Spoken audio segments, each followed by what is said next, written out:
bẹ́ẹ̀ ni. kò sẹ́ni tí kò mọ́ fi òdùn ìkọ́ ṣọ́ọ̀kì ló jẹ́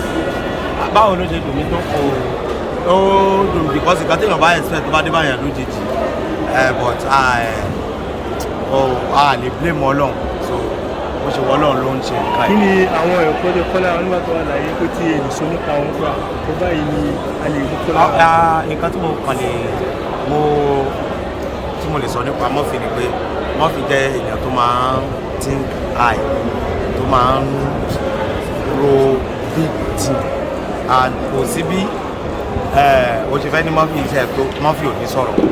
as in èèyàn tó gentle tí ó mean many things even though kò sí bó ṣe lè fi Murphy tó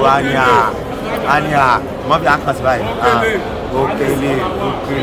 ní sùúrù torí bọ́ ti sọ́hun báyìí ni nǹkan so èèyàn tí ó easy àti bá sọ̀rọ̀ ni ó ń ṣe ẹni tí ó lè máa so tí ò bá dùn wá even though kájà yẹn kú ó máa dùn yàn ká máa wá sọ òde ìkọ́ tó wá sí irú Murphy so téèyàn ò expect láti bí January afẹ́lẹ́ ní àjọ wà ní camp fún rally Murphy gan ni coordinator tí mo dẹ̀ mọ́ pa tó kú so for kí n kàn gbọ́ pé ó kàn kú ẹni tí èèyàn ṣe wàhálà lórí ẹ̀ èèyàn ṣe wàhálà lórí ẹ̀ bẹ́ẹ̀ yẹn tó wá di pé ńgbà tí wọ́n máa tí wọ́n fẹ́ gbé ẹni tí ó ṣe wàhálà fún gan ó fẹ́ gba kínní tó jẹ́ pé kò fún ojú òun sẹ́ni pé very sad so that is wọ́n yìí jẹ́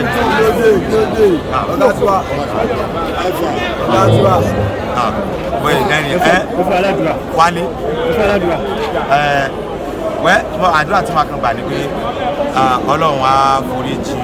kú ọ̀run fún gbogbo àwọn ọmọ